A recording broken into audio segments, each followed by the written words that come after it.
कोरेगाव भीमामध्ये 1 जानेवारी रोजी संपन्न होणारा शौर्य दिन अवघ्या काही तासांवर आला असून त्यासाठी प्रशासन सज्ज झालंय।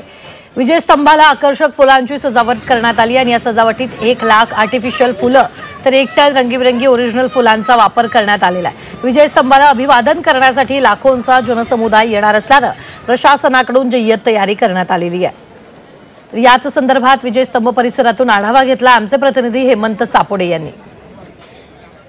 कोरेगाव भीमा येथे यंदा 207वा शौर्य दिन साजरा होता असून अवघ्या काही तासांवरती शौर्य दिन येऊन ठेपलेला आहे। मी सध्या विजयस्तंभ परिसरात उभा। आपण या ठिकाणी जर पाहिलं तर विजयस्तंभ आकर्षक अशा फुलांनी सजवण्यात आलेला आहे। आपण जर वरती पाहिलं तर जय भीम या ठिकाणी लिहिलेलं असून त्या ठिकाणी अशोक चक्राची प्रतिकृती बनवण्यात आलेली आहे। त्यासोबत खाली डॉक्टर बाबासाहेब आंबेडकर यांचा फोटो लावून भारतीय संविधानाच्या अमृत महोत्सव याची या ठिकाणी प्रतिकृती लावलेली आहे। त्यासोबत 207वा शौर्य दिन या ठिकाणी आकर्षक अशा फुलांनी लावण्यात आला असून त्या खाली महाराज रेजिमेंटचा लोगो लावलेला आहे। त्या खाली डॉक्टर बाबासाहेब आंबेडकर यांचे या ठिकाणी फोटो लावण्यात आले। आकर्षक अशा फुलांनी विजयस्तंभ सजवण्यात आला असून आपल्यासोबत बोलण्यासाठी या ठिकाणी विजयस्तंभ सेवा समितीचे अध्यक्ष आहेत। भाऊ, काय सांगाल, यावर्षी 207वा शौर्य दिन साजरा होतो?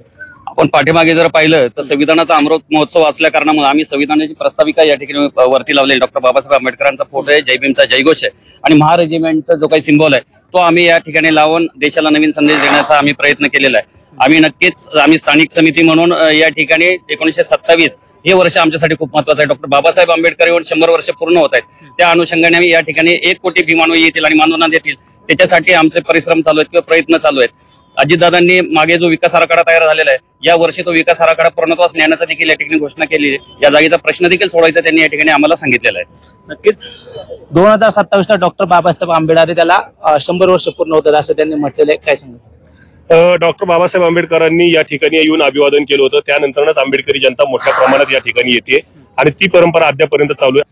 नक्कीच देशाच्या कानाकोपऱ्यातून लाखो अनुयायी या ठिकाणी विजयस्तंभाला अभिवादन करणार असून या अनुषंगाने प्रशासनाने आपल्या या ठिकाणी जय तयारी केलेलं पाहायला मिळत आहे। हेमंत चापोडे, झी मीडिया, कोरेगाव भीमा, पुणे।